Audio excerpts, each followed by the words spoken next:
नमस्कार दोस्तों, आज फिर से हाजिर हूँ आपके लिए एक नया वीडियो लेके। अगर आप चैनल पर नए हैं तो आप इसको सब्सक्राइब, वीडियो को लाइक, कमेंट, शेयर ज़रूर करें।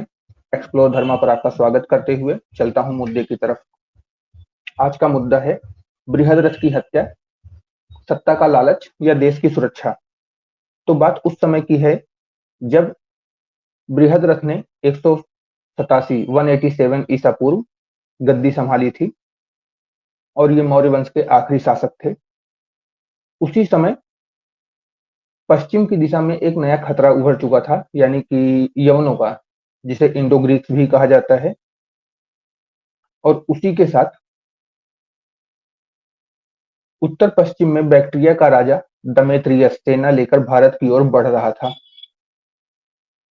यूनानी इतिहासकार जस्टिन का कहना था यूनानी इतिहासकार जस्टिन का कहना था कि Demetrius king of the Bactrians invaded India after Alexander's example. यानी सिकंदर की तरह दमेत्रियस भी भारत जीतना चाहता था। और यह वही समय था जब बृहद्रथ दिल्ली और पाटिलपुत्र की चिंता में डूबे हुए थे। इसके साथ ही एक और हमारे बड़े हिस्टोरियन हुए हैं जिनका नाम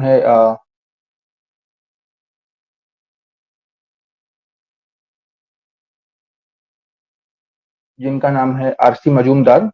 वो अपनी पुस्तक में लिखते हैं, the history and culture of India people, volume 2 में लिखते हैं, the Indo Greek threat was imminent even before the Sungas कॉप। यानी शुंग वंश की स्थापना से पहले ही यवन खतरा मौर्य साम्राज्य पर मंडरा रहा था। और इसका जो एक और हमें एग्जाम्पल मिलता है वो गर्ग संहिता में मिलता है, जहाँ पे लिखा हुआ है, यावना साकेतम प्राप्यम मध्यम च जनपदम मथुरायां च मध्यन्ते पाटिलपुत्रम च गच्छन्ति।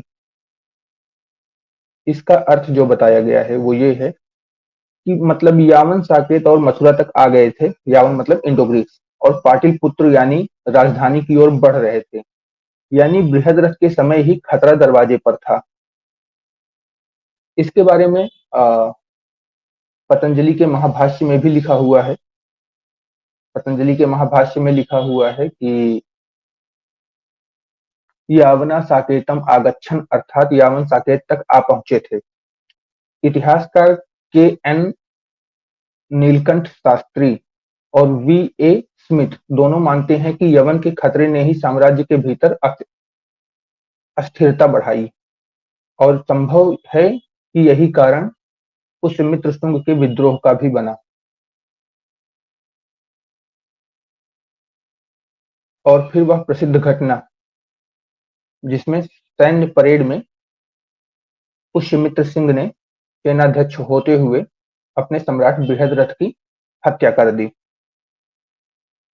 ये हत्या उन्होंने सेना के परेड के समय की थी, सबके सामने। इतिहास वेन स्मिथ कहते हैं, the corp of Pushyamitra may have been prompted by the external danger from the northwest। यानी कि यह केवल सत्ता की लालसा नहीं बल्कि एक सैन्य आवश्यकता भी थी, जिसका मतलब होता है कि अगर राज्य पर भारी संकट आ चुका है और राजा उस समय कैपेबल नहीं है कि अपने राज्य को बचा सके, तो उस राज्य के सेना अध्यक्ष को अपने सेना की कमान और राज्य को अपने हाथ में लेना चाहिए, ताकि वो अपने देश की सुरक्षा कर सके, अपनी जनता की सुरक्षा कर सके। जैसा कि आपने इतिहास में पढ़ा होगा कि महाराणा उदय सिंह ने जगमाल को अपना उत्तराधिकारी घोषित किया था, लेकिन उस समय अकबर का ऐसा आतंक था कि महाराणा प्रताप को राजा बनाया गया उनकी जनता और उनके द्वारा, जो उनके चुंडावत जी थे, कृष्णदास चुंडावत जी के द्वारा और उनकी प्रजा के द्वारा वो राजा बनाए गए। क्यों? क्योंकि अकबर के आक्रमण से जगमाल चित्तौड़गढ़ या उदयपुर को बचा नहीं पाते। तो इसमें कुछ भी गलत नहीं था। उन्होंने अपने सेना के उसको अपने हाथ में लिया और उसके बाद यवनों को यानी इंडो ग्रीक्स को उन्होंने हराया भी। तो ये पूरा देश की सुरक्षा का सवाल था, जिसकी वजह से पुष्यमित्र सिंह ने ऐसा किया। और इसके साथ ही पुष्यमित्र सिंह के ऊपर एक और सवाल उठाते हैं नवबोध, जो है कि पुष्यमित्र शुंग ही राम थे। इसके बारे में हम अगली वीडियो में बात करेंगे। वीडियो को पूरा देखने के लिए धन्यवाद, और अगली वीडियो देखने के लिए हमारे चैनल को सब्सक्राइब करें, लाइक करें, कमेंट करें, शेयर करें। धन्यवाद। जय श्री राम दोस्तों।